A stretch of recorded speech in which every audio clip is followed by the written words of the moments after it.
Commençons cette émission par l'avenir de la secte Boko Haram. Selon les médias nigérians, 40 étrangers ont été interpellés dans la forêt de Sambisa à la suite d'un assaut donné par l'armée à ce qui est considéré comme le dernier repère du groupe islamiste.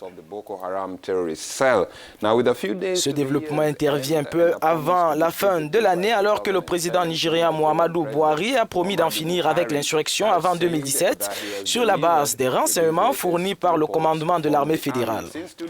Il y a 2 jours, le chef d'état-major de l'armée nigériane, le lieutenant-général Tiku Buratai, a lancé un avertissement indiquant que des éléments suspects de Boko Haram étaient en train de s'enfuir dans les États de l'Adamawa et de Yobe, voisins de Borno. Et l'armée affirme, quoi qu'il en soit, avoir fait tomber le bastion de la secte dans la zone, une opération d'envergure qui a débuté il y a près d'1 an. L'objectif principal de cette opération était de secourir les personnes retenues en otage. C'est ce qu'a déclaré le porte-parole de l'armée nigériane, se félicitant par ailleurs d'avoir obtenu la libération de près de 1900 prisonniers arrêtés plusieurs centaines de combattants de Boko Haram. Pour autant, faut-il d'ores et déjà crier victoire ou se contenter de qualifier cette avancée de victoire symbolique? Avec nous ce matin pour tenter de répondre à cette question, Martin Ewi, analyste spécialiste des questions de sécurité à l'Institute of Security Studies de Pretoria. Monsieur Ewi, bonjour. Alors dites-nous, la chute de ce bastion de Boko Haram à Sambisa constitue-t-elle un véritable tournant dans la lutte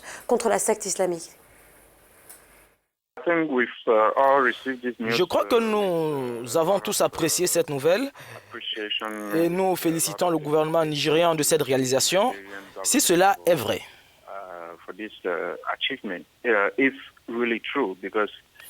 Nous parlons quand même d'une forêt qui a la taille de la Belgique. Donc, s'ils sont parvenus à chasser Boko Haram de cette immense forêt, cela sera une réalisation importante dans le sens où ils privent Boko Haram d'une base arrière.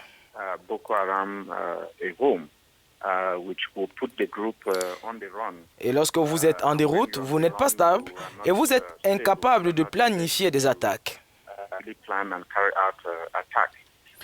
Mais cela ne va que retarder les attaques à court terme. Le temps de pouvoir reconstruire pour Boko Haram. Donc, chasser Boko Haram de la forêt de Sambisa ne signifie pas l'élimination du groupe.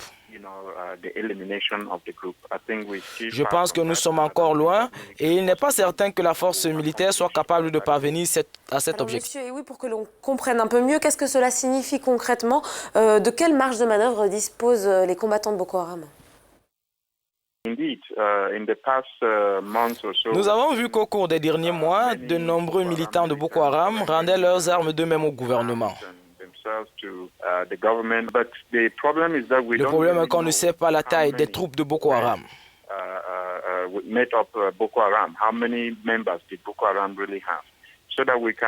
Si on peut dire, par exemple, que 5000 se sont rendus, il y en a encore 2000.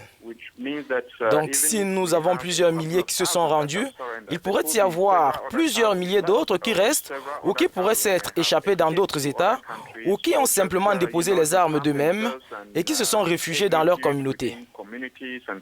Tout en prétendant qu'ils ont repris un cours de vie normal, ils pourront se regrouper et préparer d'autres attaques. Je pense dès lors que nous ne sommes pas à mesure de donner des conclusions encourageantes sur cette question particulière.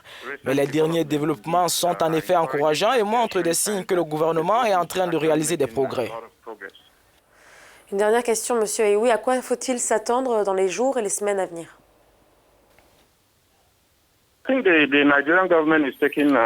pense que le gouvernement nigérien en fait une priorité, mais le problème humanitaire qui se pose actuellement pourrait transformer la situation en un cercle vicieux en posant les conditions d'un retour en force de Boko Haram.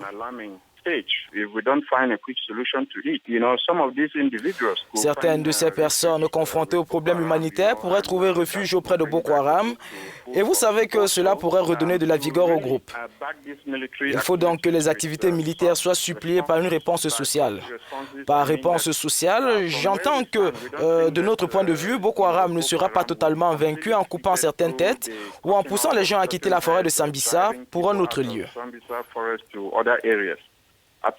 Je pense que si on veut vraiment éliminer Boko Haram, il faut cibler son idéologie, il faut cibler les causes profondes qui fondent le groupe.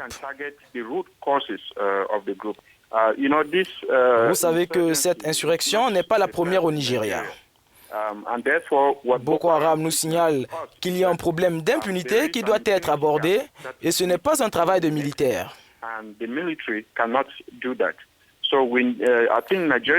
Je pense que le Nigeria doit vraiment penser à mettre en place un tribunal criminel afin de mener une enquête de grande envergure contre toutes les personnes qui ont joué un rôle dans le développement de Boko Haram.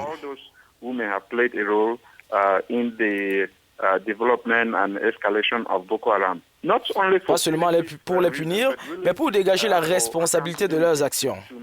Il faudra aussi identifier les personnes qui ont été impliquées. Elles pourraient être les éminences grises de Boko Haram, celles qu'on ne voit pas et dont personne ne parle. Merci beaucoup, Martin Ewi, pour ces analyses sur Boko Haram.